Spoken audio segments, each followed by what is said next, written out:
Welcome to this explainer. Okay, today we're absolutely demolishing the whole vague vibes thing surrounding product market fit, and we're replacing it with a concrete, measurable framework. If you've ever felt like product market fit is just this, mystical aura that a startup either magically possesses or completely lacks, well, you're in the right place. We're going to break the whole thing down into a reliable metric blueprint. So let's just jump right in and ask the hardest question. Do you really have product market fit? I mean, think about it. When you're scrolling through those usual business listicles talking about the meteoric rise of Dropbox or Airbnb or Uber, do you actually walk away knowing how to test your own product? Almost every single list out there just rehashes the exact same legendary winners, but totally leaves you hanging without a practical tool to measure your own work. And that leads us to a really critical realization. A story is not a strategy. The fundamental problem with how we're typically taught about this is survivorship bias. We are constantly spoon-fed these beautifully packaged, hindsight is 2020 stories explaining why our product was just destined to win. But a story isn't a repeatable yardstick. You absorb what fit looks like after the fact, sure, but you never learn how to tell true fit apart from its imposters while you're in the trenches, right now. You finish reading, and honestly, you still have absolutely no idea if your own product is working. Section 1. The solution. The PMF Trifecta. Because product market fit is absolutely not a vibe. We need a real solution here, a reliable test that strips away all the emotion and the hype.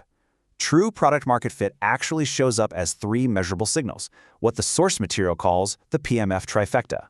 That's the Sean Ellis test, retention curve flattening, and organic pull. And here is the absolutely crucial rule. All 3 of these signals must point in the exact same direction.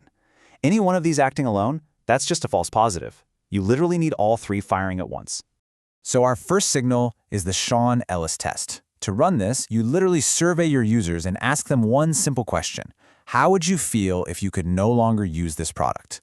If less than 40% of your users say they would be very disappointed, you do not have fit. It's that simple. A strict 40% or more must be in that very disappointed bucket, or you are still searching. Second, we have to look at retention. You plot your cohort retention over time, and if that curve decays and just slowly bleeds out to 0, you fail. Now, a clever onboarding flow might fake early retention, but it won't last. With real fit, that curve flattens out. It means a core group of users keeps coming back indefinitely. A flat tail on a retention curve is literally the single hardest signal to fake in all of business. Finally, the third signal is organic pull. This means your growth is happening completely without paid acceleration. We're talking pure word of mouth, inbound demand, massive wait lists. The ultimate test here is brutal, but incredibly revealing. If you stop spending money on marketing right now and your growth instantly stops too, you do not have product market fit. What you have is a paid funnel. Section 2. The winners. The trifecta in action. Now, it's one thing to know the rules, but it's another to look at the scoreboard. Let's score some of the most famous, recent, and classic wins using our new trifecta yardstick to see exactly how these signals look in the real world. $2 billion. That is the staggering annual recurring revenue reached by Cursor, the AI code editor built by Anysphere. This right here is one of the clearest, most recent examples of absolute, undeniable product market fit. Just look at their timeline for a second, because it is breathtaking.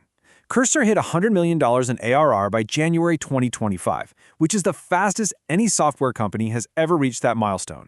And then they went from 0 to $2 billion in roughly 3 years. Fastest B2B scaling on record. And they did all this with reportedly 0 marketing spend. They're pulling in more than 1 million daily users, and they've secured 70% of the Fortune 1000.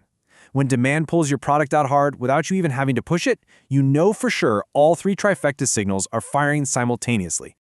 Next up is Superhuman, and they are the textbook measurement case for our first signal.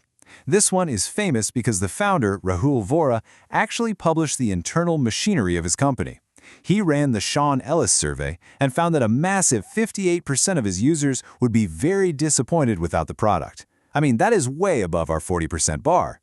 He then systematically worked to grow that specific number before he even attempted to scale. It's just a rare, beautiful example where we get to see the actual hard score rather than just some romanticized startup story. And for our third winner, we've got Slack. This is organic pull operating at an entirely unprecedented scale. Within its very first year, Slack grew from roughly 8,000 to 500,000 daily active users. How did they do it? almost completely through internal team word of mouth.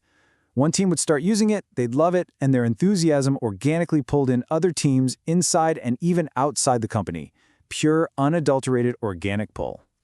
Section 3. The failures. Hype isn't fit. But as any good explainer will tell you, the failures are where the real lesson actually lives. We have to look at the products that looked exactly like winners at launch. You know the ones. They had the capital, the glowing press coverage, the massive launch spike. But hype is not fit. Placing the wins and the fails on the exact same scorecard is the only way this pattern becomes totally clear to us. Cursor, zero marketing, passed the trifecta. Then you look at Quibi with $1.75 billion and Humane with $230 million. Massive capital, massive hype, yet they both completely failed the PMF Trifecta. Let's break down exactly why. Take Quibi's timeline. In April 2020, they launched this mobile-only, short-form streaming service charging $5 to $8 a month. They had $1.75 billion in funding and a star-studded Hollywood team. Yet roughly 6 months later, they shut down completely. Burning through $1.5 billion that fast is just a stunning collapse. Quibi is the ultimate proof that funding is not fit. Despite having literally all the money in the world, 0 of the 3 trifecta signals were present. If you had run the Sean Ellis test, no one was very disappointed to lose Quibi. If you looked at retention, their free trial users churned en masse, so that curve decayed straight to 0. And organic pull? Totally non-existent in a market that was already flooded with free video. Then we look at the hardware side with Humane's AI pin, which perfectly illustrates that hype is not fit. They raised $230 million from heavyweights like Sam Altman and Marc Benioff. They shipped the device in April 2024, but it was met with absolutely scathing reviews. By February 2025, the assets were literally sold off for parts to HP for just $116 million, and the device was discontinued.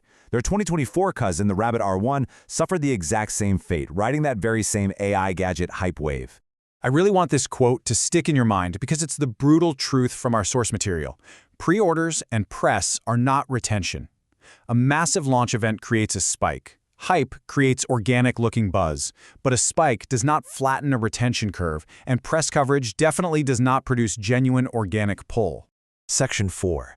The application. Testing your own product.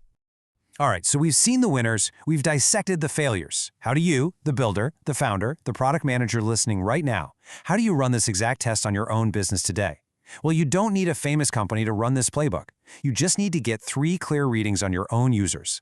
Step 1, run the Sean Ellis survey and rigorously target that 40% or more very disappointed threshold. Step 2, open up your analytics, plot your cohort retention, and search for that flat tail. If it's decaying to 0, stop scaling immediately. And step 3, turn off your paid ads. And I want to focus on that third step for just a second. Cut paid acquisition for a week to see whether growth actually continues. That step is terrifying for most teams, I know, but it is absolutely essential. The trifecta is the only thing that separates a manufactured launch spike from actual enduring product market fit. You have to know if your product breathes on its own without you constantly pumping money into its lungs. Now, what if you run these tests and you fail? Well, if you are still searching, the source material points out that your upstream work is likely something called demand definition. This means before you even worry about testing for fit again, you need to take a step back and get crystal clear on the specific job your product is actually hired to do by the user. Because if you don't know the job, you can't build the right tool. I'm going to leave you with this final provocative thought as you evaluate your own work. Are you building the relentless machinery of organic pull? Or are you just buying a temporary launch spike? Stop relying on vibes, start measuring the trifecta, and be brutally honest with yourself about the results. Thanks for joining me on this explainer, and I'll catch you next time as we continue breaking down the complex into the concrete.